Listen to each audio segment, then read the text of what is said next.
आप सुन रहे हैं एक खास ऑडियो सीरीज जिसका नाम है नेताजी भारतीय स्वाधीनता का जन्म, आपके अपने एस एफ एम पर, मेरे यानी आरजे निकू और इस कहानी के लेखक मनोज स्वामी के साथ। अब जारी रखते हैं भारत की स्वाधीनता संग्राम के एक महानतम योद्धा की कहानी, जिसके शौर्य और दूरदर्शिता की गाथा हिंदुस्तान के इतिहास में सदियों तक बार बार दोहराई जाएगी। पिछले एपिसोड में हम नन्हे सुभाष और उसके द्वारा बनाए गए अपने सहपाठियों के क्रांतिकारी दल में महानदी नदी के तट पर हो रही संवाद के बारे में बात कर रहे थे। उस संवाद में सुभाष ने अपने दल के दिल में जोश भरी ख्वाहिश जगाने की कोशिश की कि जब एक हिंद महासागर जैसा विशाल समुद्र पर हिंदुस्तानियों ने अपना स्वामित्व स्थापित किया हुआ है, तो फिर भारत देश पर स्वराज करना कौन सी बड़ी बात थी।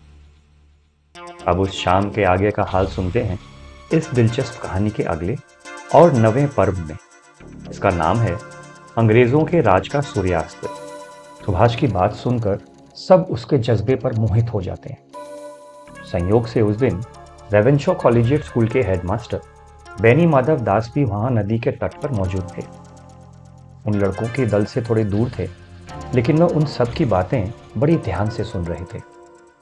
उन्होंने सुभाष को आवाज लगाई और सब लोग अपने हेडमास्टर साहब के पास जा पहुंचे।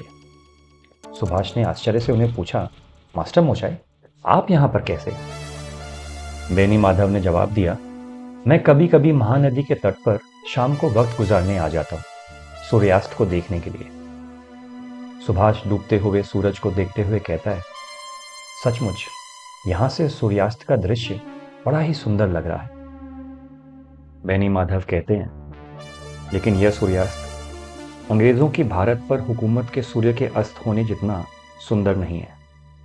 अंग्रेज घमंड से भरे हुए कहते फिरते हैं कि even the sun never sets on the British empire. विश्व भर में उनका साम्राज्य इतना विशाल है कि उस पर सूर्य कभी अस्त ही नहीं होता। और यह साम्राज्य उन्होंने अपनी विस्तारवादी विचारधारा के तहत पूरी दुनिया में बेकसूर और नादान देशों पर अपनी चालाकी और मक्कारी का सहारा लेकर स्थापित किया है।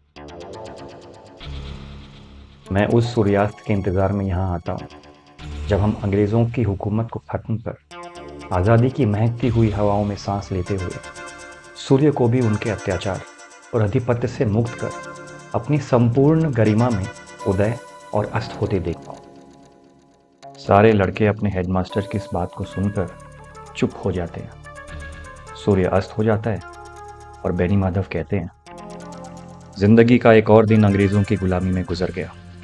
कहीं सारी जिंदगी उनकी गुलामी में न कट जाए।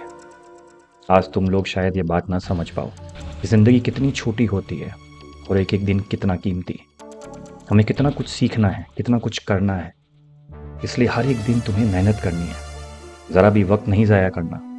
सो हरी आप, ताकि तुम अपने जीवन काल में भारत को आज़ाद कर अंग्रेज़ों के राज का सूर्यास्त देख सको। हेडमास्टर बेनी माधव दास की यह बात सुभाष और उनके साथियों के दिल को भेद जाती है और वह प्रण लेते हैं कि वह कड़ी मेहनत करेंगे, पढ़ाई करके सीखने के लिए भी और अंग्रेज़ों के राज के सूर्य को अस्त करने के लिए भी। 10 फरवरी 1909 को कलकत्ते में चारू चंद्र बोस नामक एक 19 साल के लड़के ने पब्लिक प्रोसिक्यूटर आशुतोष बिस्वास की भरी कचहरी में गोली मारकर हत्या कर दी। युवा क्रांतिकारियों के एक बड़े शत्रु का अंत कर दिया। गजब की बात यह थी कि जन्म से ही चारूचंद्र बोस के दाएं हाथ की हथेली नहीं थी। जुगांतर समिति ने उन्हें यह दायित्व उनकी बड़ी ही मिन्नतें करने के बाद दिया था। काम में बहुत खतरा भी था, क्योंकि कलकत्ता शहर की पुलिस आशुतोष बिस्वास की सुरक्षा के लिए तैनात थी और चारूचंद्र बोस एक अपाहिज। चारूचंद्र बोस ने अपनी उस अपाहिज हाथ में प्लास्टर के अंदर पिस्तौल को कसकर बांध रखा था और उसे एक शॉल से ढक रखा था। किसी को भी उनके कचहरी के अंदर जाने में कोई शक नहीं हुआ। कचहरी के अंदर आशुतोष बिस्वास को मारने के कई मौके मिले, पर उन्होंने गोली नहीं दागी। उन्होंने इंतज़ार किया, क्योंकि उन्हें डर था कि कहीं उनकी हाथ की वजह से निशाना चूक न जाए। फिर जब वह आशुतोष बिस्वास के इतने करीब आ गए कि निशाना गलत होने की कोई गुंजाइश ही नहीं थी, तब उन्होंने आशुतोष बिस्वास पर गोली चलाई। पुलिस ने उन्हें चारों तरफ से घेर लिया, लेकिन चारूचंद्र ने अपनी जान की फिक्र न करते हुए 3 और गोलियां आशुतोष बिस्वास के सीने में दाग दी ताकि गलती से भी वह बच न पाए। अंग्रेज हुकूमत इस युवा क्रांतिकारी के इतने साहसी कारनामे से घबरा गई और 1 महीने के अंदर ही उन पर कानूनी कार्यवाही कर उसी साल 19 मार्च को अलीपुर जेल में फांसी लगा दी। लेकिन तब तक काफ़ी देर हो चुकी थी। अरविंदो घोष और बरिंद्र घोष की गिरफ्तारी के बाद अनुशीलन समिति और जुगांतर समिति के द्वारा लगाई गई क्रांति की लौ जब बुझ सी गई थी, चारू चंद्र बोस के इस बलिदान ने उस लौ में घी का काम किया।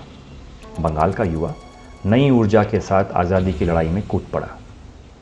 सुभाष चंद्र बोस ने कलकत्ते में अपनी ननिहाल की छत पर उस रक्त रंजित पर्ची पर आशुतोष विश्वास का नाम लिखा था। उन्हें प्राण त्यागते हुए उस युवा क्रांतिकारी के शब्द भी अच्छी तरह से याद थे कि बिना खून की आहुति दिए आज़ादी नहीं मिलती, वंदे मातरम।